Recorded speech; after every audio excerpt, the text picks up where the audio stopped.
Main robo ప్రేక్షకులకు స్వాగతం. Main robo awareness special story.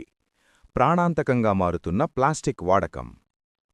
ఆందోళన వ్యక్తం చేసిన ప్రముఖ విద్యావేత్త, పర్యావరణవేత్త, పర్యావరణ పరిరక్షణ, అభివృద్ధి మండలి జాతీయ సలహాదారు, తెలంగాణ రాష్ట్ర పాఠశాలల green ambassador, global green mentor awardee 2025, New York, USA, doctor lion Komatireddy Gopal Reddy.